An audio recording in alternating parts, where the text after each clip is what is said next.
After a massive gate appears in Japan, the nation's top hunters struggle to handle the crisis. With the death of Goto Ryuji and other top-rank hunters in Jeju Island raid, Japan turns to Korea for help. Meanwhile, the scene shifts back to Jinwoo, who is deeply worried about the failure of the S-rank gate in Tokyo. The scene transitions to Jinho's father, who has just woken up from a long sleep. He asks his secretary how long he has been asleep. The secretary informs him that he has been asleep for exactly 23 hours and 46 minutes. The secretary further explains that he was planning to take him to the hospital if he did not wake up within 24 hours. The secretary then updates him on two recent developments. The first is that a patient has woken up from eternal slumber. Manhwa is shocked to hear this and learns that the person who woke up is Jinwoo's mother. He realizes that Jinwoo has the power to cure eternal slumber. Then he asks about the second development. The secretary informs him that he has a visitor. Gunhee, who is Jinho's older sister, arrives and asks how long he has known about his condition of eternal slumber. Meanwhile, the scene shifts to the S-rank gate in Tokyo, where chaos is unfolding. The giant beast grabs Yuri and devours him. The military begins attacking the beasts with tanks and helicopters. Sugimoto observes the situation and remarks that modern weapons are ineffective against magic beasts and urges his team to continue their assault. Kanai and Minoru engage the giant in battle. Kanai decides to target the giant's eye to prevent it from reading their movements. Sensing the threat, the giant counters with its weapon, forcing both Kanai and Minoru to evade the attack. Kanai observes the giant's movements and notes that despite its massive size, it is surprisingly fast. Reporters begin broadcasting the dungeon break from a safe distance outside Tokyo.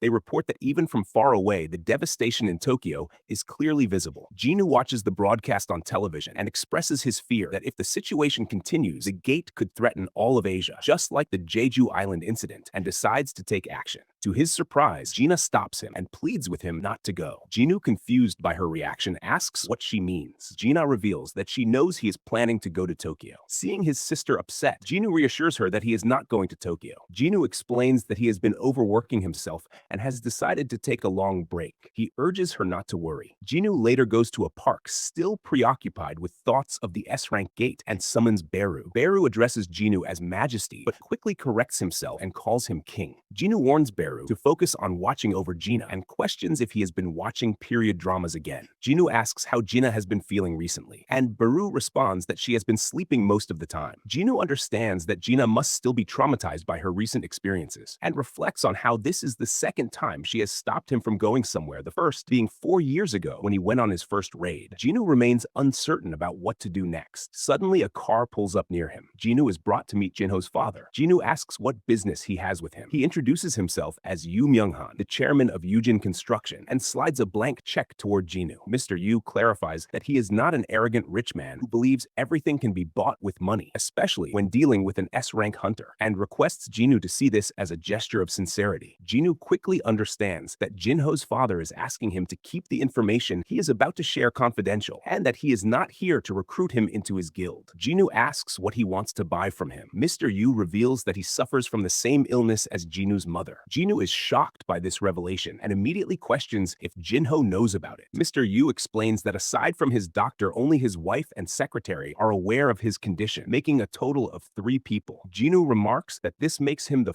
4th person to know. Mr. Yu continues by explaining that he has been searching for a cure and discovered that the only person to recover from eternal slumber is Jinwoo's mother. He remarks that he does not believe it is a coincidence that it was Jinwoo's mother. Mr. Yu earnestly requests the truth from Jinwoo and promises that he will never forget his kindness. Jinwoo hesitates as he listens and begins to think about the weight of the situation and reflects on how 2 people are being forced to make life-changing decisions today. Meanwhile, the scene shifts back to the dungeon break in Tokyo, where reporters in a helicopter are broadcasting the destruction. One of the reporters announces that the beasts are destroying everything in their path and comments that it seems like they are trying to wipe out all traces of human existence. He adds that to make matters worse, the beasts are also eating humans. Another reporter tries to reassure him by stating that they do not need to worry as long as the beasts do not attack them first. He points out that the real problem is the massive giant standing at the entrance of the gate. He wonders if the giant is guarding the gate or waiting for someone. The cameraman looking through the camera guesses that the giant does not seem alive as its movements are robotic and appear programmed. The reporter remarks that it would be better if it were a robot since they might be able to shoot it down. He further explains that out of the 30 beasts that emerged from the gate, only 2 have been killed so far. The reporter then asks how long it has been since the dungeon break began. The cameraman replies that it has only been 2 days. The reporter wonders if they will be able to control the destruction before all of Japan is reduced to ruins. The scene shifts to the Ahjin guild office, where Jinwoo informs JInho that he has decided to go to Japan. JInho, recalling what he saw on the news, comments that this dungeon break is nothing like the Jeju Island raid. He remarks that he has never seen such massive magic beasts in his life. Jinwoo calmly states that if he succeeds in clearing the gate, the entire world will recognize their guild. Jinwoo notices JInho hesitating for the first time and starts thinking about how JInho usually has a lot of faith in him. This time, however, JInho seems genuinely worried as the damage caused by the dungeon break is severe. JInho then decides to accompany Jinwoo to Japan and adds that all of Jinwoo's recent raids have something in common. Jinwoo, confused, asks JInho what he means. Jinwoo begins crying and explains that he is never present during any of those incidents. He admits that the only thing he can proudly show off is that he has been by Jinwoo's side. JInho further confesses that he feels embarrassed for only being able to provide bragging rights. Jinwoo, seeing Jinho's emotional response, remarks that he never expected to hear such words from the son of a business tycoon. Jinwoo confidently declares that he wants to follow Jinwoo wherever he goes. Jinwoo points out that just a moment ago, Jinwoo was telling him not to go to Tokyo. Jinwoo responds that he trusts Jinwoo completely and knows that Jinwoo will protect him. Jinwoo starts laughing after hearing Jinho's response and explains that he does not plan to go to Japan at a time like this and requests Jinwoo to head home instead. Meanwhile, Jinwoo starts reflecting on the double dungeon and how he was unable to use shadows. He remarks that the architect is as strong as him, even though he is at level 100. Jinwoo realizes that there are still many beings stronger than him and acknowledges that it is a big world. Jinwoo decides that he needs to stop thinking that he is the only one who can handle every situation and reminds himself that he is not a hero figure. Jinwoo reaches his home and his mother gets excited to see him and asks if he has had dinner yet. Jinwoo asks if Jinah has eaten, and his mother replies that Jinah said she is not hungry. Jinwoo, still preoccupied with thoughts of the dungeon break, and decides he needs to make a decision. Jinwoo starts thinking about his response to Jinho's father and concludes that he cannot help him. Mr. Yu then questions how Jinwoo was able to cure his mother. Jinwoo hesitantly responds that if he knew the cure for eternal slumber, he would have profited from it rather than keeping it a secret. Mr. Yu calmly processes Jinwoo's words and Jinwoo decides to leave. As Jinwoo starts leaving, he reflects on his decision not to be honest with Jinho's father. Jinwoo considers that while he might have been truthful, he does not know Mr. Yu well enough to trust him. He wonders if Mr. Yu might have planned something or if he could be lying about his illness. Jinwoo decides that he should carefully manage the remaining holy water of life as he has only a limited amount left. He remarks that while Mr. Yu's offer was tempting, it did not feel convincing enough. Jinwoo finally decides to help with the dungeon break in Tokyo and shares his decision with his mother. He begins thinking that while there are many people stronger than him, and as long as he is capable of leveling up, he needs to step onto the battlefield to grow more powerful. His mother, hearing his decision, responds that Jinwoo is just like his father. She recalls how his father would leave in the middle of a meal whenever he got an emergency call about a fire. She offers to help him pack after dinner. Jinwoo then goes to inform his sister about his decision. He asks if she is awake, and Jinah replies that she is sleeping. Jinwoo asks for a moment to talk to her, but Jinah rejects him, saying she needs to sleep. Despite this, Jinwoo decides to make her understand his decision and struggles to find the right way to start the conversation. Jinwoo begins by mentioning that he almost died recently, but quickly realizes that he made a poor start. He tries to clarify by explaining that he has had many near-death experiences, but during the double dungeon, he truly thought he was going to die. Jinwoo adds that he is grateful every time he returns home and promises that he will come back this time as well. Jinwoo gently pats Jinah's head and thanks her. Hearing this, Jinah starts crying. Jinwoo explains that he appreciates her for not asking him to stay all these years. Jinah, still crying, responds that Jinwoo would not have listened to her anyway. Jinwoo promises her again that he will return and assures her that he will protect her no matter how far he is and urges her not to worry. Meanwhile, the scene shifts to a press conference where Chairman Go and Jinwoo announce their decision to help Japan. All the reporters begin snapping pictures as the two shake hands. The scene then shifts to the airport in Japan, where Jinwoo and Jinho arrive. Everyone is confused as they see Jinho with all his baggage. Meanwhile, the scene shifts to Tokyo, where the military is attempting to evacuate all civilians to safer locations. One of the soldiers mentions that they can only carry 3 or 4 people, as there is not enough space in the truck for all the wounded patients. The doctor responds that there are over 10 patients who cannot even move properly. The military personnel angrily explains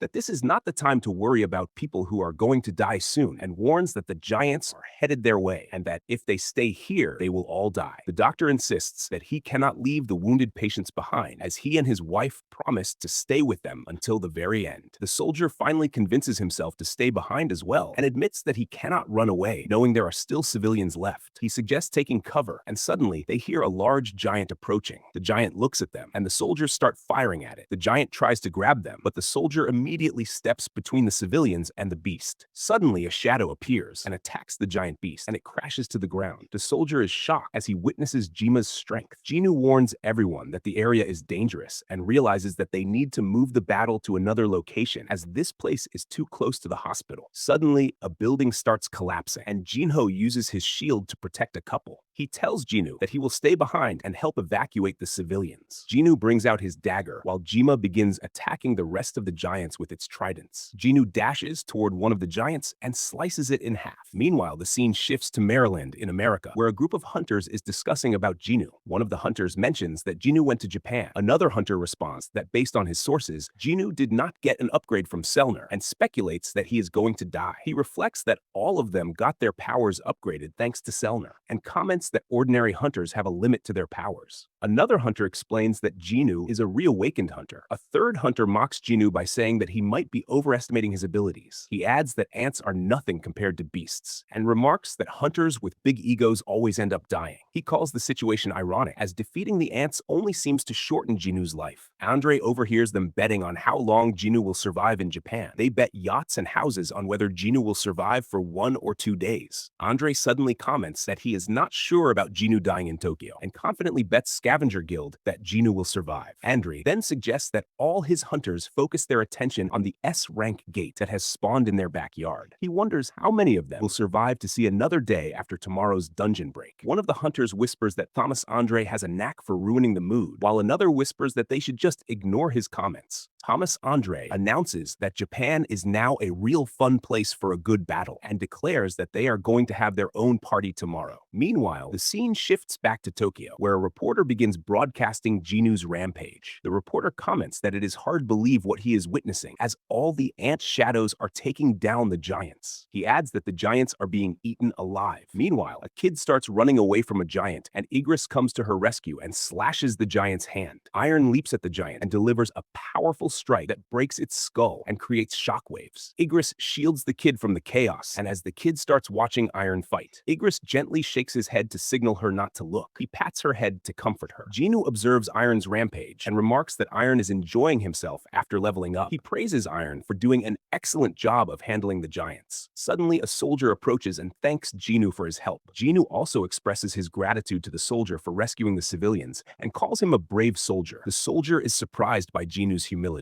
Jinwoo then instructs JInho to take the soldier to a safe place and finish clearing the area. JInho begins evacuating the remaining people, while Jinwoo decides that it is time to get down to business. Meanwhile, the scene shifts to Matsumoto, who is shocked to hear that most of the giants have been cleared by Jinwoo alone. He recalls Goto Ryuji's words about Jinwoo and realizes that he was right. Matsumoto remembers his encounter with Jinwoo at the airport and reflects that he has seen many hunters in his life, but has never come across someone as powerful as Jinwoo. Matsumoto, sweating nervously, explains with a trembling voice that the giants are headed their way and requests Jinwoo to focus his defenses on Osaka. Matsumoto begins thinking to himself that no matter how strong Jinwoo is, he will not be able to defeat all the giants. He decides to negotiate with other countries while Jinwoo holds them off. To his surprise, Jinwoo announces that he cannot agree to focus on just one city. All the members are shocked to hear this. Matsumoto stunned questions Jinwoo's plan and is left speechless when Jinwoo declares that he intends to defend against all the giants by himself. Meanwhile, the scene shifts to Jinwoo, who uses his shadow extraction skill to turn all the giants into his shadows. As usual, Jinwoo struggles with naming them and decides to name them simply as numbers from 1 to 5. Beru proudly informs Jinwoo that he has killed another giant, and Jinwoo decides to name that giant as 6. Jinwoo notices JInho and requests JInho to go to bed, assuring him that he will join in a few minutes. Jinwoo remarks that everything is going well so far and observes that all his shadows, which are dispatched across Japan, are effectively handling the giants. giants. With a surplus supply of mana, JInho decides to employ the military strategy of attrition warfare. With this strategy, even if his shadows are destroyed, they can regenerate, while the exhausted giants will eventually be defeated. However, JInho realizes there is another major problem. The S-rank dungeon break has triggered a wave of dungeon breaks across Japan, causing low-ranking beasts to overrun cities. This forces them to handle both evacuation and suppression efforts simultaneously. It has been 7 nights since the dungeon break began. JInho slowly walks toward the S-rank gate and sees a massive giant guarding it, and the entire city is in ruins. Suddenly, Hanakawa appears, and JInho asks if there are any other hunters in Tokyo.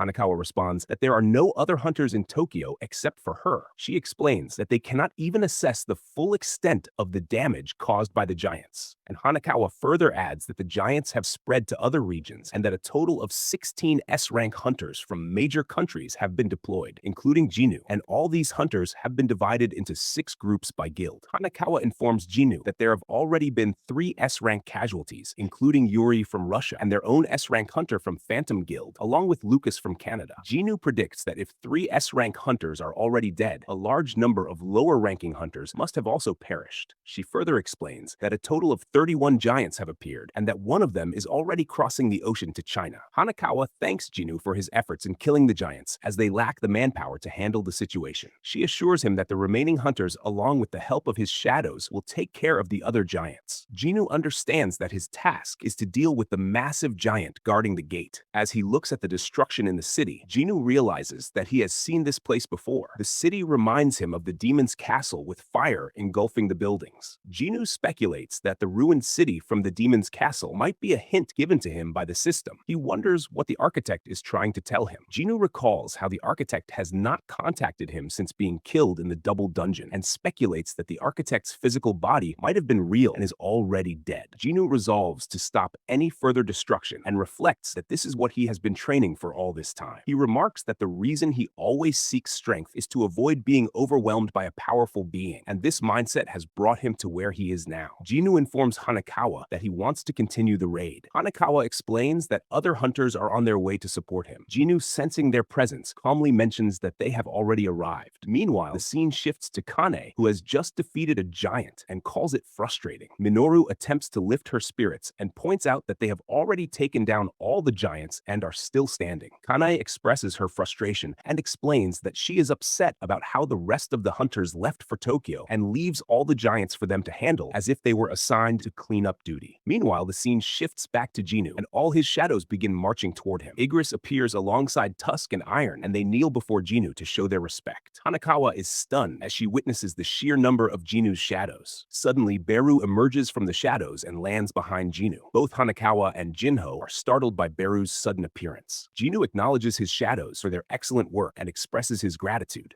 He then instructs JInho to escort Hanakawa to a safer location, and the two begin to leave. JInho activates his shadow exchange skill and summons a giant. He commands all his shadows to charge forward, preparing for the next phase of the battle. Rue lets out a powerful roar as all the giant shadows, along with the rest of the shadows, charge toward the gate. Their march creates a deafening rumble that echoes throughout the area. The massive giant glares at the approaching shadows with an unpleasant expression. JInho, noticing its reaction, is momentarily taken aback. The giant swings its massive arm and slashes through a large group of shadows in a single strike, creating shockwaves that ripple across the battlefield. The giant dashes forward, and JInho watches as it wipes out hundreds of shadows with a single swing. He remarks that the beast is an overwhelmingly massive being, and the energy radiating from it makes him feel an almost instinctive urge to retreat. Meanwhile, Tusk launches an attack using flames, and JInho, feeling uneasy, reflects on his experience and shares that there are only 2 ways to deal with such a feeling. He can either run away and forget about it, or completely eliminate the source of the problem. As Tusk continues his assault, one of the giant shadows attempts to ambush the massive giant from behind. To their surprise, the giant effortlessly blocks the flames and slices through the attacking shadow with ease.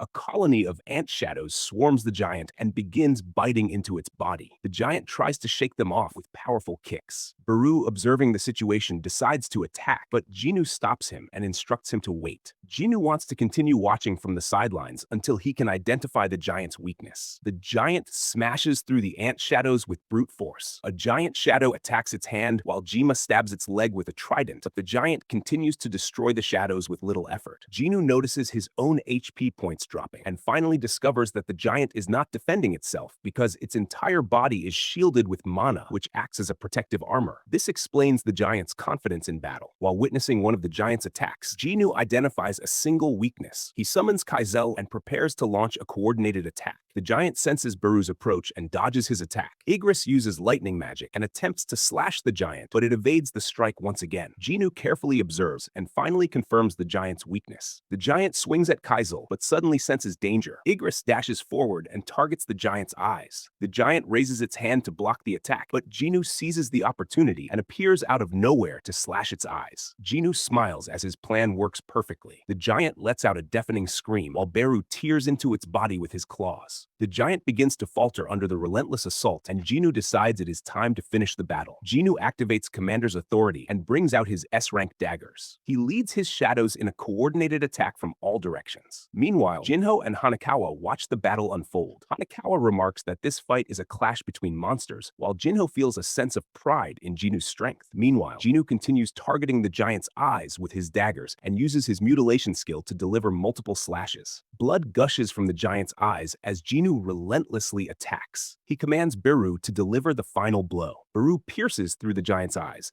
and JInho follows up with another series of strikes, using his mutilation skill, attacking again and again. The giant begins vomiting blood and collapses to the ground, marking its defeat. As the giant falls, JInho levels up but notices that the system does not notify him that the enemy is defeated. JInho starts running toward JInho and praises him for the incredible fight and expresses his disbelief that he managed to take down the boss of the giants. JInho begins to wonder why the system has not declared the enemy defeated and realizes that the raid is not yet over. He observes the giant's corpse and notices the absence of black smoke, which prevents him from extracting its shadow. Suddenly, JInho hears movement from the giant's body and quickly stops JInho from coming any closer. To their surprise, it is Beru emerging from the giant's corpse. JInho remarks that even though the giant is dead, it still has enough mana to mask Beru's presence. Out of nowhere, a powerful mana storm begins surging through the gate, sending shockwaves across the area. Beru moves to shield JInho from the waves. JInho suddenly remembers JInho and looks around and finds that Igris is protecting him. Relieved, JInho feels glad that JInho is safe. JInho realizes that the gate is attempting to absorb the giant's mana. He notices a cut on his face caused by the mana waves and remarks that this has never happened before. JInho instructs JInho to stay where he is and decides to investigate the gate. He leaps forward and enters the gate. Upon entering, JInho is shocked by the sheer size of the space inside the gate. He remarks that this must be the reason the giants were able to pass through it. As he moves deeper, JInho hears a strange laughing sound echoing from within. Beru asks if JInho can hear it, and JInho confirms that he does. JInho wonders why someone is laughing, even though he has just broken into the gate, and decides to investigate the source of the sound. A figure continues laughing, realizing that the Shadow Monarch has arrived. The figure welcomes JInho, and JInho observes the individual bound in massive chains and wonders if this person is the boss of the gate. The chained individual requests JInho to free him and explains that he knows the plans of the rulers and wishes to pass this information to the other monarchs. Suddenly, the individual pauses and realizes that the person standing before him is not the Shadow Monarch and remarks that JInho is not the one he knows. JInho begins questioning the individual and asks if the rulers are responsible for his current state. The figure responds that the rulers are using him as a stepping stone to lay the groundwork for the real war that is destined to happen in the future. JInho is surprised to see that the system is not intervening this time, as it usually ensures that no information is passed on to him. JInho then inquires about the rulers, and the figure explains that they are longtime enemies of the monarchs. Hearing this, JInho wonders if the rulers are also his enemies and asks if the figure is one of the monarchs. The giant confirms that he is indeed a monarch and warns JInho that both the monarchs and the rulers are after him. He adds that JInho does not yet have the strength to fight all of them and advises him to gather more allies. The giant monarch offers to help JInho if he releases him from his chains. JInho, skeptical of the offer, questions if a beast would truly help humans. The giant monarch, determined to gain JInho's trust, begins chanting a magic spell. Suddenly, JInho receives a system notification stating that the king of the giants has cast the skill of the Pledge of Trust. The system explains that with this magic spell, neither the caster nor the acceptor will be able to lie to each other. The system asks if JInho will accept the pledge. JInho contemplates his decision and ultimately chooses to accept the Pledge of Trust. The system notifies him that the trust has been successfully initiated and that the contract can only be terminated if both parties mutually agree to it. The king of the giants then requests Jinwoo to free him from his chains and promises to assist him. Jinwoo responds that he will completely trust him, but before he can finish his sentence, the system prevents him from saying anything further. Jinwoo realizes that he is now unable to lie. Jinwoo decides to continue his questioning and asks why the king of the giants is able to speak freely without any restrictions, unlike other magic beasts. The king of the giants, confused, asks what Jinwoo means by magic beast.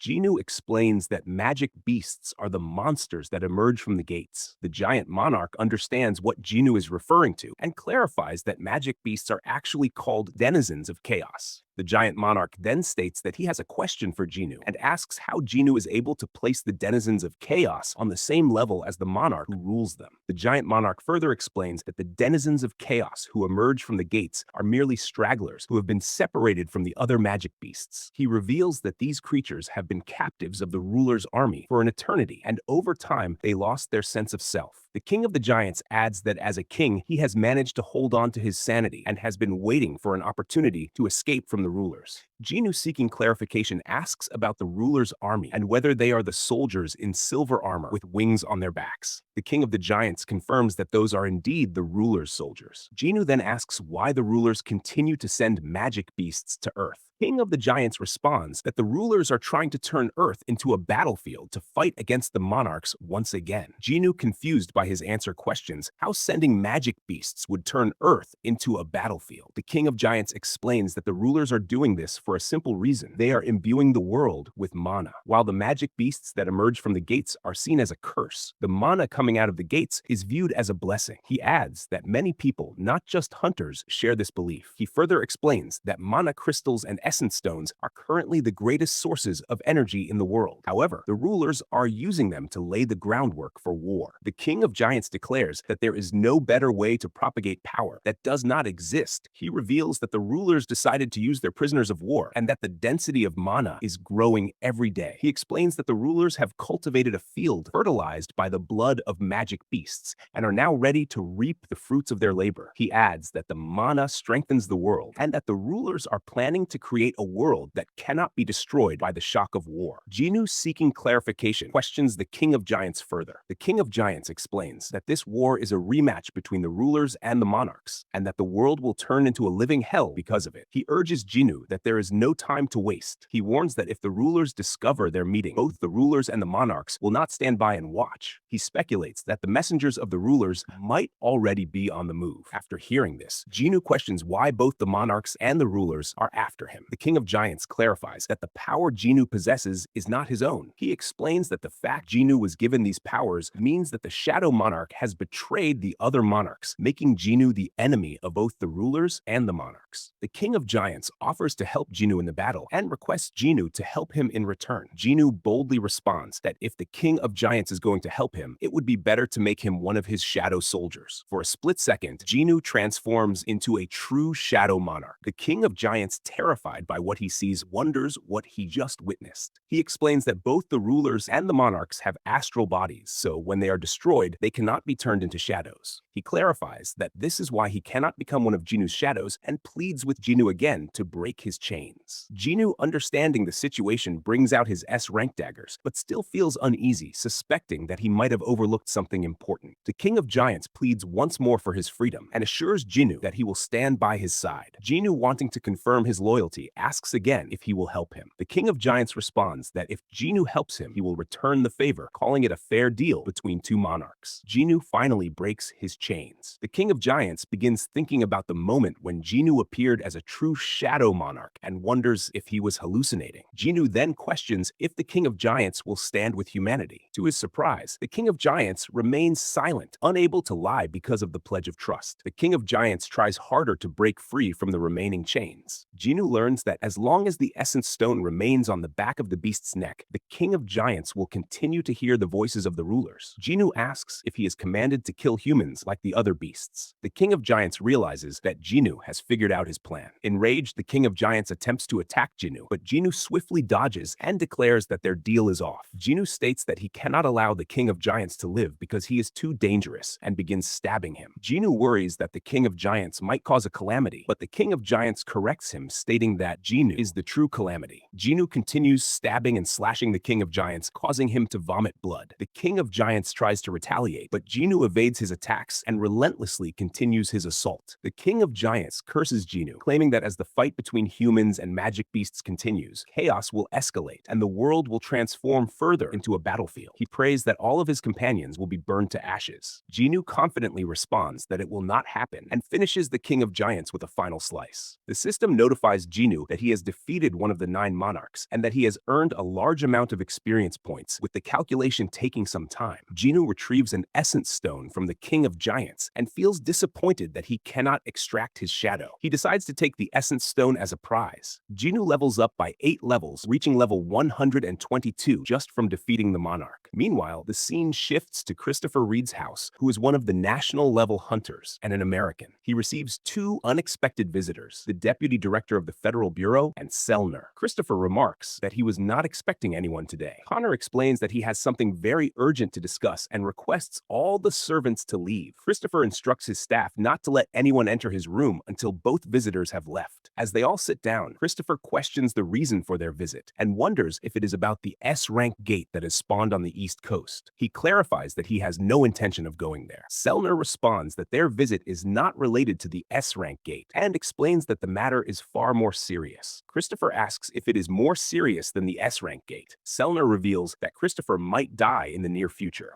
Christopher Reed expresses his gratitude to Selner for what she did for him, but firmly requests her not to joke about such matters. With an overwhelming aura surrounding him, he boldly questions if there is truly anyone capable of killing him. Connor starts sweating as he watches Christopher in this state. Selner calmly explains that she recently had a dream about him. Christopher tries to stop her from continuing, but Selner goes on to describe that in her dream, he was surrounded by men. Christopher becomes angry and remarks that if Selner came all the way just because of a silly dream, it is ridiculous. He mentions that he knows about Selner's former profession and speculates that her unique ability as an upgrader comes from her past as a psychic. He confidently declares that he is a national level hunter and no one can kill him. Christopher then asks a hypothetical question about what he should do if her dream is true. He wonders who he could ask for help and if there is anyone strong enough to protect a national level hunter. He concludes that there is nothing they can do about it. Selner, taken aback by Christopher's reaction, explains that she believes there might be someone who can help him. She suggests Sung Jinwoo as a hunter with the caliber to provide him with protection. Christopher starts sweating after hearing Jinwoo's name. Meanwhile, the scene shifts back to Jinwoo as he exits the gate after defeating the dungeon boss. He reflects on his decision to kill the King of Giants and remarks that it was the right call. Jinwoo recalls how powerful the King of Giants was even while shackled and worries about what could have happened if the King of Giants had not been restrained. He expresses relief that he saw through the king's plan. Thinking about his memories of the battle between the monarchs and the rulers, Jinwoo resolves to become even stronger. News of Jinwoo single-handedly clearing an S-rank gate quickly spreads across the world. Social media begins speculating that there is a new national-level hunter. Unlike the Jeju Island incident, where only Koreans guessed that Jinwoo was a national-level hunter, this time, the entire world believes that Jinwoo is as powerful as one. The giant that crossed the ocean is defeated by Liu Zhigang. Meanwhile, Matsumoto turns himself in for his crooked schemes. The scene transitions to Maryland, where the US government is hosting a party for a group of American hunters who completed an S-rank gate. Seeing the lavish party, one of the hunters remarks that since the gate was an S-rank, the government is spending a lot of money on the celebration. Another hunter agrees and mentions that the raid was not even that difficult. Thomas Andre approaches them and asks if they remember the bet they made the other day. He reminds them that they owe him a house and a yacht. One of the hunters nervously claims that he did not bet anything. Thomas Andre stares into his eyes and demands his tie instead. The hunter, startled and sweating, tries to explain that he did not bet anything. Thomas Andre then asks his secretary about the tie, and Laura comments that while the tie looks expensive, it would not go well with his Hawaiian shirt. Thomas Andre agrees and throws the tie away. Laura then informs him that there is a problem and explains that among the list of guilds invited to this year's international conference, the Ahjin Guild from South Korea is included. Thomas Andre, hearing about the Ahjin Guild, questions, and Laura explains that it is the guild founded by Sung Jinwoo.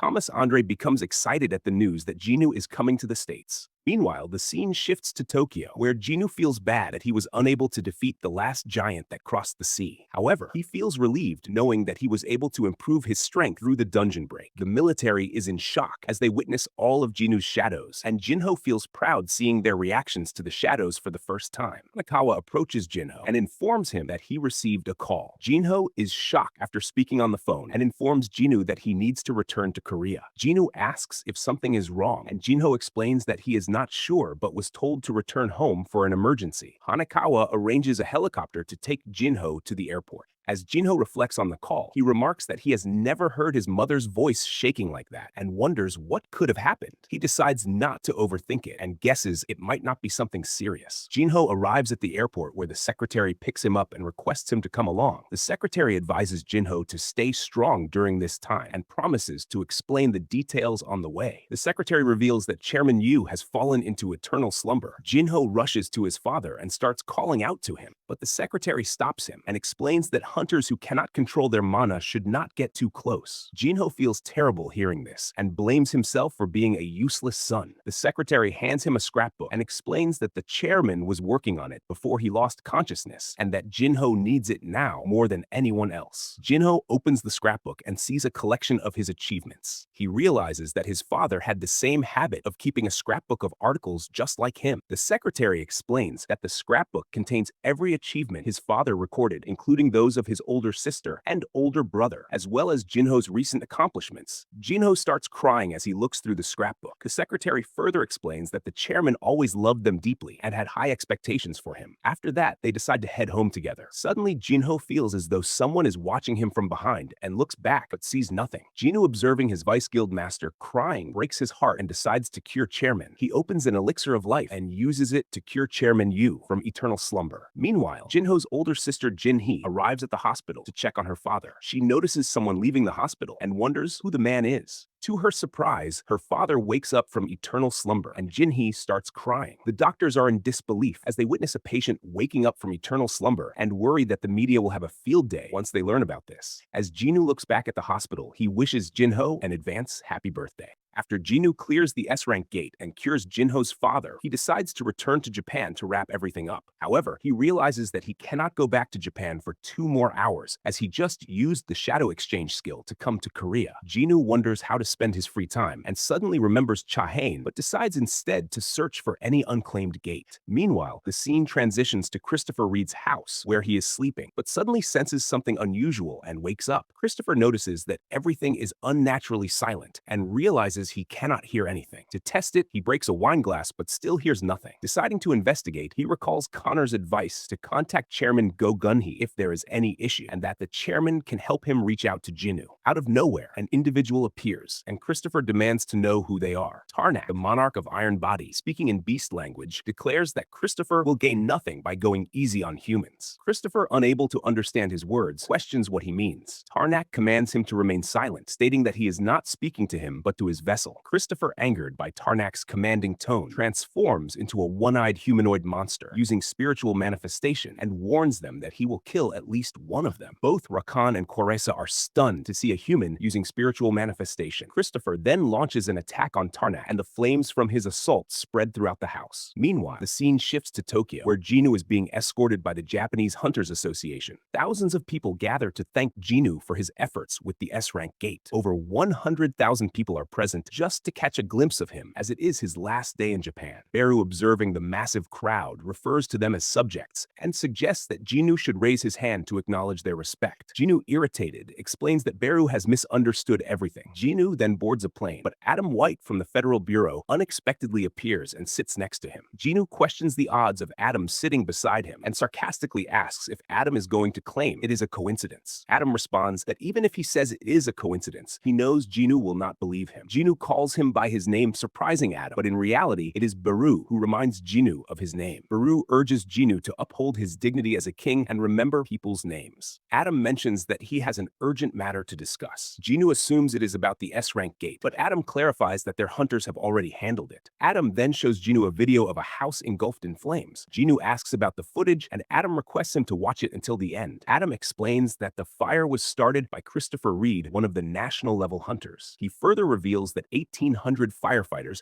and 14 high-ranking mage hunters have tried to extinguish the fire. Jinwoo, watching the video, comments that the flames look intense and speculates that some conflict must have occurred. Adam agrees and reveals that Christopher Reed was found dead. He then shows Jinwoo a photo of the prime suspect. Jinwoo, shocked upon seeing the photo, uses his commander's touch to squeeze Adam, causing him to scream in pain. Jinwoo angrily demands to know if this is a joke and warns Adam that he will not make it out alive. Seeing Adam in distress, his bodyguards attempt to intervene, but Adam stops them and begins explaining the situation. Adam reveals that the man in the photo emerged from an American dungeon and is not the same person Jinwoo knows. Jinwoo questions him further about the dungeon, and Adam explains that the mana waves emitted by the individual are similar to those of a magic beast. Adam also mentions that the man attacked one of their S-rank hunters and reminds Jinwoo of the explosion that occurred a few months ago at the Federal Bureau headquarters. Jinwoo asks if they are suggesting that his father is responsible for the incident. After thinking for a moment, Jinwoo releases his commander's authority. Adam adds that Jinwoo's father disappeared after the incident and that they have been trying to locate him ever since. Despite their efforts, there have been no traces of him, and it is as if he vanished into thin air. Adam explains that based on the evidence, Jinwoo's father fits all the criteria to be the primary suspect. Jinwoo then questions why Adam showed him the photo of his father. Adam reveals that during the upcoming International Guild Conference, where all major guilds from various countries gather, they plan to issue a red notice for his father. Adam further explains that they will capture the suspect as this incident has cost America a national-level hunter. He clarifies his reasoning for showing the photo of Jinwoo's father and states that the Federal Bureau of Hunters wants to maintain a good relationship with Jinwoo. He adds that this is why they are giving Jinwoo a heads up regarding the search for his father, knowing that Jinwoo would be shocked if he saw his father's face at the International Guild Conference. Jinwoo remains in shock, unable to process the fact that his father, who went missing 10 years ago, has returned as a magic beast. Adam's bodyguards check on him, and Adam assures them that he is fine, but feels a bit weak. Adam begins to wonder if the skill Jinwoo used earlier was telekinesis, and remarks that such a skill is typically only used by national-level hunters. He notes that even high-ranking mages can only move objects, and realizes that Jinwoo might be the 6th national-level hunter. Meanwhile, it is explained that the International Guild Conference is an event where all the powerful guilds from each country gather to discuss the current trends and the future of the hunters industry. A few days later, the Federal Bureau of Hunters releases the list of guilds participating in the conference, and Ahjin Guild is selected to represent South Korea. Despite Ahjin Guild having only one top-rank hunter, its selection makes headlines not only in Korea but across the world. This decision signals that Sung Jinwoo alone is powerful enough to rival most of the top guilds globally. Meanwhile, the scene shifts to a press meeting with Choi Jong-In. A reporter asks for his thoughts on Ahjin Guild being selected for the International Guild Conference instead of Hunters Guild. Choi Jong-In confidently responds that the Federal Bureau of Hunters made the obvious choice by selecting Ahjin Guild. The reporters appear confused as to why this choice is obvious, and Choi Jong-In explains that even though Ahjin Guild has only one remarkable hunter, but that hunter is Sung Jinwoo. He simplifies his reasoning by giving an example, stating that while other guilds have members who can be mobilized for battle, Sung Jinwoo already has hundreds of guild members, referring to his shadows as his guild members. Choi Jong-In shares his experience with Jinwoo during the Jeju Island raid, where he witnessed Jinwoo's strength firsthand. He confidently states that Ahjin Guild could give any guild in the world a run for their money. Choi Jong-In admits that his guild has always represented South Korea at the international conference, and he feels a bit disappointed that his trip to the States has been canceled. He mentions that he even renewed his passport for the trip. However, Choi Jong-In boldly announces that he feels more pride than disappointment, knowing that their country has a hunter who can handle any magic beast and who never hesitates to be on the front lines. He adds that he and his guild members survived thanks to Jinwoo. Choi Jong-In concludes the press meeting by stating that he is absolutely proud of Jinwoo being South Korea's representative. As Choi Jong-In begins to leave, his guild manager shares good news that they have received the permit for the gate that spawned in Suseo, which is a low-tier A-rank gate. Choi Jong-In praises him and asks if Ahjin Guild applied for the permit. The manager responds that Guild has been silent for a while and did not apply. Choi Jong-In smiles and calls Jinwoo a dungeon destroyer and remarks that all the major guilds are celebrating Jinwoo's silence over the last 4 days. He adds that he is not like other guild masters, referring to Baekhyunho, and criticizes the mindset of being happy about Jinwoo's inactivity, calling it monkey mindset. He then asks if the association knows anything about Jinwoo. Choi Jong-In suddenly recalls how Jinwoo used to complete 3 or 4 gates before before his reevaluation, and how after becoming an S-rank hunter, he started raiding in other major guilds' districts as well. He also remembers that Jinwoo recently cleared an S-rank gate in Tokyo and wonders why he has been silent for the last 4 days. Meanwhile, the scene shifts to the Korean Hunters Association, where Manager Woo informs Chairman Go that China is requesting information on Sung Jinwoo. Chairman Go asks if they are looking for personal information about Jinwoo, and Manager Woo clarifies that China is only requesting public information, such as news articles about Jinwoo's raids. Chairman Go wonders why China is suddenly showing interest in Jinwoo, and mentions that they have already made it clear that Jinwoo will not be helping other countries for the time being. Manager Woo explains that the request is not from China itself, but from 7-star hunter Liu Zhigang. He adds that Liu Zhigang has taken a liking to Sung Jinwoo after hearing about his S-rank raid in Japan.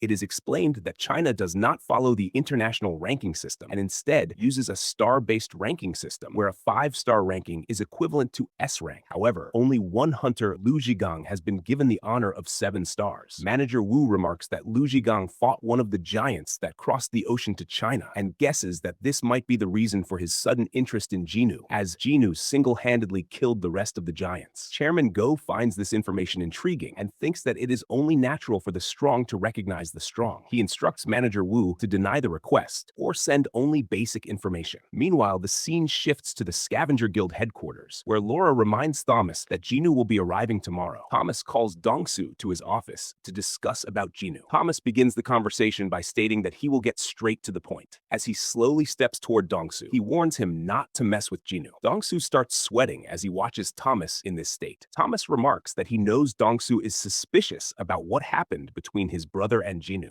Dongsoo tries to respond, but Thomas suddenly transforms into an overwhelming presence and reminds him that he does not recall giving him permission to speak. Laura, observing from the sidelines, hopes that Dongsoo will remain silent. She understands that only a few people can deliver such a threatening warning to higher-rank hunters, and silently praises Thomas for his strength. She also notes that Dongsoo is similar to Thomas in his obsession with hunting down his targets. Thomas repeats his warning not to mess with Jinwoo and suggests that Dongsoo take a vacation at the guild's villa during the conference. Thomas questions if Dongsoo will comply with his request. Dongsoo remains silent for a moment, and Thomas asks him again. This time, Dongsoo agrees and begins to leave. Laura remains skeptical that Dongsoo will comply with the request, and Thomas agrees with her concerns. He instructs Laura to keep an eye on Dongsoo until Jinwoo leaves the country. Thomas remarks that Dongsoo might prefer to be frustrated rather than dead. Meanwhile, the conference begins after a few days, and guilds from all over the world gather for the event. Lennart Nierman from Richer Guild, who represents Germany, also attends. Lennart wonders why there are so many reporters present, and his guild member explains that everyone is eager to meet Jinwoo, since he has been a hot topic recently. Suddenly, they spot Jinwoo in the crowd. Lennart suggests starting a conversation with him, as it would be in their best interest to get acquainted with such a powerful hunter, and begins heading toward Jinwoo. However, Lennart abruptly stops and starts sweating, as he realizes that Jinwoo does not summon shadows from another dimension, but brings them along with him. He speculates that with this army, Jinwoo could start a war with the United States. Jinwoo notices a foreigner staring at him, and JInho explains that Jinwoo has been all over the news recently, and guesses that the person might be a fan looking for an autograph. JInho then questions why Manager Wu is in the States, and Manager Wu nervously replies in a low tone that he is here as Jinwoo's bodyguard. JInho starts laughing and sarcastically remarks that he does not understand what Manager Wu means by bodyguard, and asks him again. Manager Wu, with a pale expression, repeats that he is here as Jinwoo's bodyguard. Suddenly, Jinwoo points out that the Federal Bureau of Hunters is here to welcome them. Jinwoo questions why Adam is present since he is only in charge of the Asia branch. Adam explains that he was in charge of the Asia branch until recently, but now he is also responsible for communication with Jinwoo. Jinwoo decides to go with Adam and requests JInho to head to the hotel with Manager Wu. Adam requests Jinwoo to follow him, and Jinwoo questions if this is about his father. Adam starts sweating under Jinwoo's gaze and assures him that the Federal Bureau's stance on Jinwoo has already been made clear. Jinwoo asks if the matter Adam is about to discuss is confidential, and Adam responds that some of the information he is about to share is highly sensitive, and they both begin heading out together. Adam explains that they are heading to the Federal Bureau of Hunters headquarters and reveals that they are in a state of emergency after Christopher Reed passed away. He further shares that they are looking for reinforcements reinforcements, as a large part of their military relied on Christopher Reed. Adam mentions that Christopher's death has not been made public yet, but they will announce it soon and begin searching for a hunter who can take his place. Jinwoo questions if he is one of their potential candidates for the role, and Adam nods in agreement. Adam states that the value of a runestone is directly proportional to the strength of the beast it came from. He shows Jinwoo a photo of the runestone from the dragon Kamish and explains that the raid involving Kamish was the most catastrophic gate in the history of mankind. Adam shares that everyone involved in the raid wanted to erase the memory of the dragon Kamish. He remarks that they are currently searching for the rightful owner of the runestone and that Jinwoo could obtain it if he accepts their offer. Jinwoo becomes intrigued by the Kamish corpse and requests Adam to show him the photo again. After seeing the photo, Jinwoo questions if the United States has been preserving the Kamish corpse all this time and requests Adam to take him there first. Adam hesitates, but Jinwoo presses the matter by stating that he has spared time for the Federal Bureau and they should return the favor. Adam reveals that he is unsure about the exact location of Kamish and that he is sharing this information only because he is authorized to do so.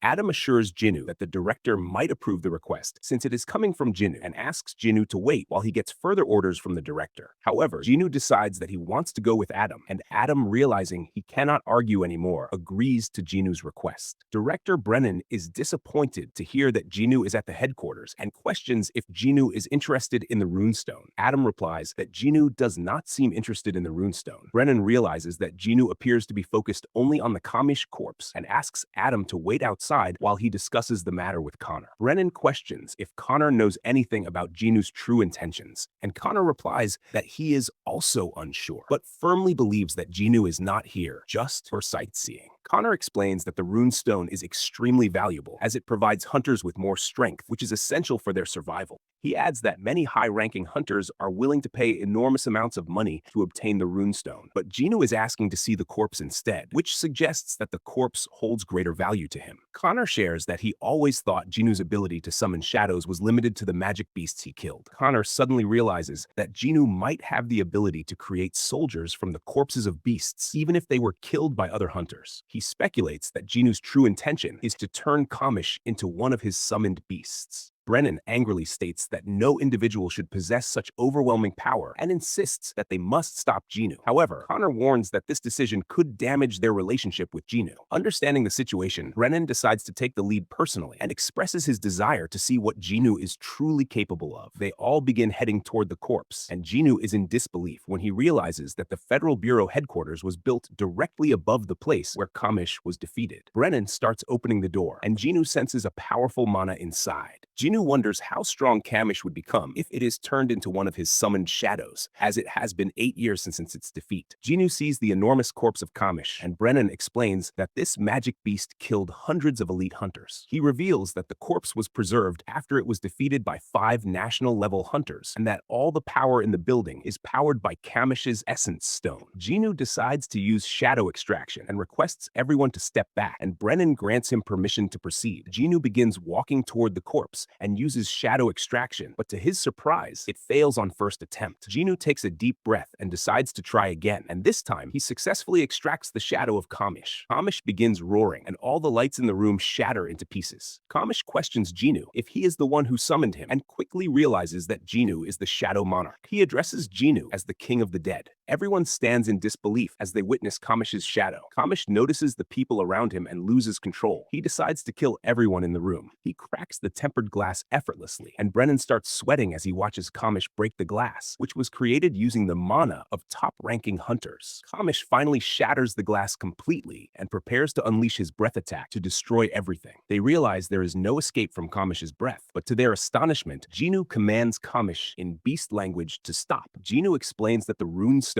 containing its skill was removed long ago, and that it no longer has to obey the rulers. The Federal Bureau members are stunned as they hear Jinwoo speaking in beast language. Kamish expresses his feelings about being controlled by the Shadow Monarch and slowly bends his knees. He states that he once served the Dragon King, but now wishes to bow his head to Jinwoo. Jinwoo gently places his hand on Kamish and questions if it truly served the Dragon King. Kamish replies that it was once a servant of the Monarch of Destruction. Jinwoo senses the fiery rage within Kamish and understands that even shadows can possess a strong ego. He remarks that this dragon is more powerful than any beast that he has encountered before. Kamish begins wagging wagging its tail slowly, leaving the Federal Bureau members in shock as they witness this behavior. Suddenly, Kamish concludes that it must leave and explains that the extraction occurred 8 years after its death, which is far too long. Jinwoo feels frustrated, realizing that even his powers are not enough to overcome the passage of 8 years. Kamish bids farewell to Jinwoo and expresses envy toward the other shadows who can serve their king for eternity. Kamish warns Jinwoo about 4 humans who have borrowed the powers of the rulers and advises him to beware of them. Kamish expresses gratitude for meeting the new Shadow Monarch and returns to the world of nothingness. The system notifies Jinwoo that the shadow extraction has failed because too much time has passed since Kamish's death. Jinwoo apologizes to the director for the commotion and promises to cover all the repair costs and leaves the facility. Jinwoo feels disappointed that he could not extract Kamish's shadow. Meanwhile, the scene shifts to Manager Woo, who questions Jinwoo about why he has not been answering his calls. Jinwoo responds that he was in a place with no signal. Manager Woo asks if Jinwoo has met up with JInho, as JInho left to meet him after receiving a call. Jinwoo explains that he does not know what Manager Woo is talking about. Adam overhears this and informs them that JInho's name is not in the visitor log. Manager Woo reveals that someone from the Scavenger Guild picked JInho up 2 hours ago. Adam remarks that although the Scavenger Guild has a good relationship with the Federal Bureau of Hunters, they are not authorized to act on their behalf.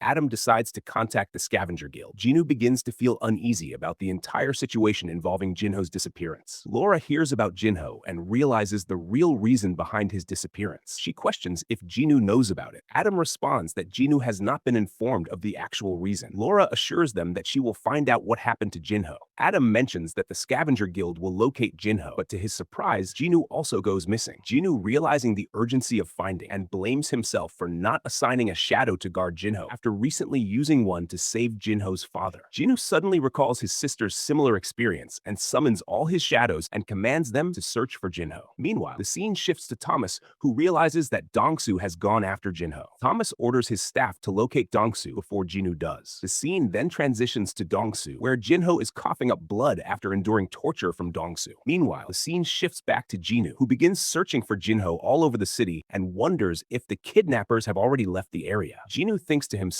that JInho could not have been taken down by a group of civilians, as he is a D-rank hunter. He reasons that if the kidnappers were just random civilians, JInho would have noticed the attempt and resisted. Jinwoo recalls Manager Woo mentioning that JInho was taken by one of the hunters from the Scavenger Guild and starts suspecting that Dongsoo might be behind the kidnapping. He considers the possibility that Dongsoo has been waiting for him all this time to uncover the truth about what happened to his brother, as Jinwoo and JInho are the only survivors of that raid. Jinwoo reflects on Manager Woo's warning and realizes that it might be coming true. He remarks that he does not regret his decision to kill Dongsoo, as it was the only choice they had. Jinwoo thinks that if anything happens to JInho, it would be his fault. Meanwhile, the scene shifts to Thomas, who is informed by his staff that they still have not located Dongsoo. Thomas begins analyzing Dongsoo's plan and considers that Dongsoo values his life and is fully aware of the difference in strength between himself and Jinwoo. Thomas concludes that the fact Dongsoo still went through with this means he is counting on Thomas stepping in to stop Jinwoo. Thomas wonders if he has been too lenient with his guild members and calls Laura to gather information on Dongsoo. Laura reports that she analyzed Dongsoo's movements using surveillance data from the Federal Bureau over the past month and discovered that he visited unusual locations exactly 3 times. Thomas orders his men to investigate those locations and decides to head there himself. He questions Laura about how she managed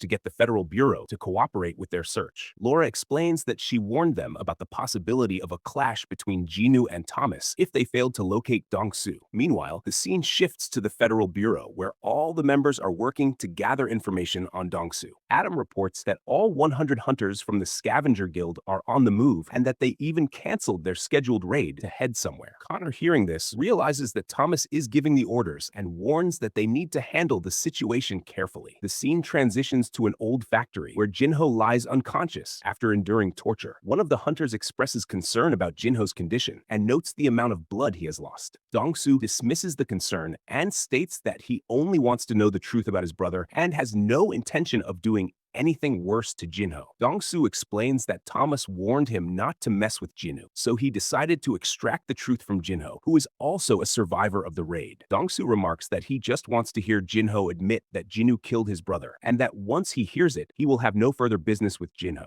Dongsoo attempts to wake Jinho by slapping him, but when he gets no response, he punches Jinho hard in the stomach, causing him to cough up blood. One of the hunters, seeing Jinho endure the pain, comments that being a tank has helped him survive, as a normal person would have died by now. Dongsoo praises Jinho for holding out for so long, but warns that being stubborn will not help him in this situation. Dongsoo, growing angrier, smashes Jinho's head against the wall and assures him that he does not plan to kill him. He explains that one of the hunters is a skilled healer who can heal Jinho quickly. Dongsoo declares that he will not stop the torture until Jinho reveals the truth and warns that Jinho will have to endure this pain forever. He adds that no one will come to save him, as the factory has been abandoned for 5 years, and even if Jinho screams, no one will hear him. Dongsoo asks if Jinho is ready to cooperate. Jinho, speaking slowly and with a faint smile, tells Dongsoo to piss off. Enraged, Dongsoo slams Jinho's head again. One of the hunters, uncomfortable with this situation, states that he does not want to be involved in a murder and urges Dongsoo to go easy on Jinho and requests him to call it a day. However, Dongsoo, determined to uncover the truth, declares that he is just getting started. Suddenly, he senses someone approaching and notices a high orc shadow nearby. Dongsoo, wondering if there is a dungeon break, decides to deal with it. The high orc begins trembling as it sees Dongsoo. Dongsoo moves to attack the high orc, but a flash of light appears and Jinwoo uses his shadow exchange skill. Meanwhile, the scene abruptly shifts to Jinwoo's apartment, where his mother wonders what Jinwoo is doing. Beru overhears this and thinks to himself that no one is a match for Jinwoo. They suddenly see Jinwoo on the news, and his mother becomes excited to see him and calls out to Jinah. Beru also becomes excited to see his king on the screen. Suddenly, Beru senses that Jinwoo is furious and becomes concerned. Meanwhile, the scene shifts to the Knights Guild, where Jong-Soo warns everyone about the recent increase in accidents inside dungeons and urges them to stay sharp while exploring. Suddenly, Yuntae senses a shadow moving and informs Jong-Soo about it. Jong-Soo dismisses his concern and suggests that he might be drunk again. Yuntae nervously denies drinking and insists that his shadow was trembling in fear, and Jong-Soo suggests that he take a day off to rest. Meanwhile, the scene shifts to Thomas, who orders his driver to stop the car, as he realizes that the fight between Jinwoo and Dongsoo has already begun. Thomas breaks the car door and explains to his driver that he is heading toward the fight and orders the driver to follow him. Thomas starts running toward the fight at high speed, knocking over cars in his path. His staff watches in disbelief and realizes they will receive a lot of damage claims later and wish Thomas had just used the car instead of running. Meanwhile, the scene shifts to the fight, where Jinwoo arrives using shadow exchange and delivers a powerful punch to Dongsoo. Jinho feels relieved as he realizes that Jinwoo has come to save him. The punch causes Dongsoo to cough up blood and sends him crashing into the ground. Jinwoo becomes enraged as he sees Jinho's condition and transforms into an overwhelming presence. Jinwoo gives the elixir of life to Jinho, and Jinho drinks it, but the system notifies him that the elixir of life only works when the HP is above 10%. Jinwoo immediately turns to the other hunters and demands to know if there are any healers among them and commands them to heal Jinho. The hunters begin sweating as they look at Jinwoo and explain that they do not understand what he is saying because they do not speak Korean. Dongsoo suddenly steps forward and translates by explaining that Jinwoo is asking them to heal Jinho. Dongsoo mentions that this is his first time meeting Jinwoo, but Jinwoo ignores him and repeats his command for the foreigners to heal Jinho. One of the hunters explains that Jinwoo needs to convince his boss first, but before he can finish his sentence, Jinwoo smashes him to the ground and turns to the second hunter, questioning if he is a healer. The second hunter, visibly shaken, looks at Dongsoo and asks why he did not mention that Jinwoo was involved in this matter. Jinwoo questions him again, asking if he can use healing magic. When the hunter says no, Jinwoo smashes him down as well. Dongsoo begins walking slowly toward Jinwoo and questions if Jinwoo is the one who killed his brother. Suddenly, Jinho speaks from behind and warns Jinwoo to be careful of Dongsoo. Jinwoo requests Jinho not to waste his energy by speaking. Dongsoo repeats his question, asking if Jinwoo killed his brother. The two of them lock eyes, releasing an overwhelming aura. Jinwoo abruptly threatens Dongsoo, telling him that he should ask his brother himself. Dongsoo becomes irritated by this comment and attempts to attack Jinwoo, but Jinwoo swiftly dodges the attack and delivers a cold punch to Dongsoo's stomach, sending him flying and crashing to the ground. Dongsoo tries to stand up, but suddenly senses danger as he sees Jinwoo staring at him with a deathly glare. Dongsoo attempts to attack Jinwoo again, but Jinwoo raises his hand and smashes him down. Jinwoo continues smashing Dongsoo's head repeatedly into the ground. Thomas suddenly appears to intervene and asks Jinwoo to stop the fight. Thomas explains that he had warned Dongsoo not to mess with Jinwoo and questions if Dongsoo is still alive. Jinwoo boldly calmly responds that Dongsoo is barely alive for now. Thomas, seeing Jinwoo's quick response, requests that they talk through the issue and promises to forget that this incident ever happened. Jinwoo questions what the consequences would be if he refuses Thomas's request. Thomas firmly states that the next time it will not be a request but an order. Jinwoo throws Dongsoo into the air and replies that he has decided to ignore Thomas's request. Dongsoo realizes that he has achieved his goal and believes that Thomas now has no choice but to stop Jinwoo and ultimately kill him. Dongsoo prays that Thomas will rip Jinwoo to pieces. Both Thomas and Jinwoo begin glaring at each other. Thomas questions if Jinwoo knows who he is. Jinwoo, unfazed, responds that it does not matter to him who Thomas is. Thomas understands that Jinwoo is still willing to fight him even though he knows exactly who he is. The scene suddenly shifts to Thomas's childhood story. Thomas grows up in a poor immigrant family and spends his life surrounded by enemies. The universe grants him immense power as a gift to crush his enemies. Through an endless series of fights, Thomas proves himself to be a natural fighter. He uses all the power available in the world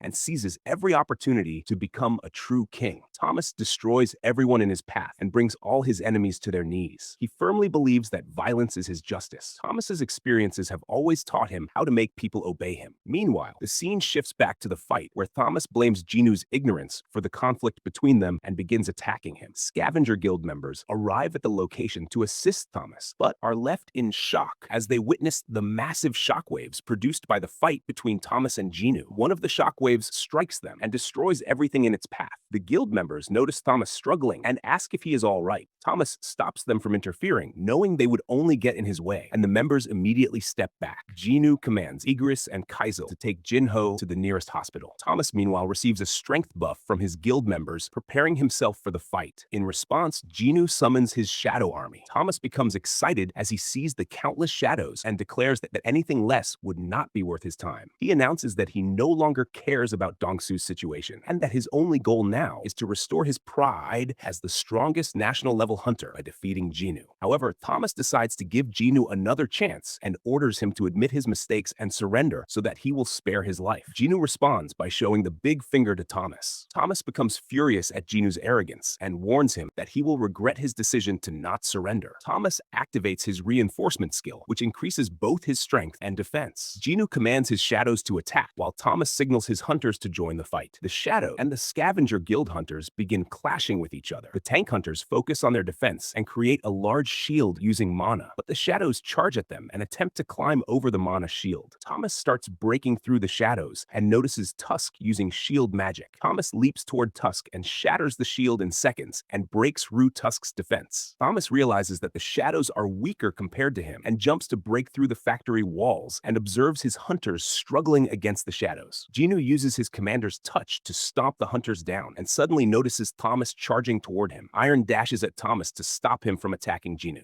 Thomas delivers a powerful strike to Iron, sending him flying. The shadows begin searching for Iron, and Jinwoo uses the opportunity to attack Thomas from behind. Jinwoo lands a powerful punch and attempts to cut Thomas down using his S-rank daggers. To Jinwoo's shock, the daggers fail to cut Thomas. Thomas laughs at Jinwoo's futile attempt and retaliates with a powerful punch, sending Jinwoo flying. Thomas smirks and questions if national-level hunters are a joke to Jinwoo. He uses his capture skill, which is a type of telekinesis that pull objects toward him. Thomas boldly declares that Jinwoo should understand the difference in their strength. Jinwoo uses his commander's touch to counter the attack and tries to crush Thomas to the ground. Thomas, realizing that Jinwoo is trying to pin him down and attempts to hold his ground. Jinwoo's commander's touch freezes Thomas in place, while Thomas pulls Jinwoo toward him. Jinwoo attempts to attack Thomas, and Thomas, understanding Jinwoo's plan, becomes enraged. Jinwoo lands a hard punch to Thomas's face, causing him to cough blood. Thomas is in disbelief that he has bled. Jinwoo, not giving Thomas any chance to recover, attacks him again and declares that he will make Thomas regret underestimating him. Jinwoo unleashes a relentless barrage of attacks from all directions. Thomas finally admits that he will stop underestimating Jinwoo, and his reinforcement begins to fade. However, Thomas, unwilling to give up, activates his reinforcement skill again. Meanwhile, the scene shifts to Adam, and his driver requests an explanation of the situation. Adam responds that there is no time to explain every detail and warns that their lives will be at risk if the situation escalates further. The scene shifts back to the fight, where Jinwoo suddenly recalls Kamish's words about the four rulers' vessels among humans. Jinwoo speculates that the survivors of the Kamish raid might be the four vessels. Then Thomas transforms using spiritual body manifestation and begins walking slowly toward Jinwoo. Jinwoo realizes that Thomas might be one of the ruler's vessels, but still chooses to attack him. Thomas counters by attempting to knock Jinwoo down with a powerful strike. Jinwoo senses the danger and leaps away just in time. Thomas's single strike shatters the entire floor into pieces. Thomas, not giving Jinwoo any chance to recover, uses his capture skill again. One of the guild members, seeing Thomas use the capture skill, and warns everyone to retreat. The shadows, unaware of the danger, get caught in Thomas's telekinetic force. Jinwoo, noticing the incredible power of the attack, and remarks that it feels like a black hole. Jinwoo uses his commander's touch to hold his position, while Thomas unleashes his attack and destroys the entire factory. Jinwoo manages to jump away from the attack. Thomas, realizing that his attack did not harm Jinwoo, and boldly declares that he will not miss next time.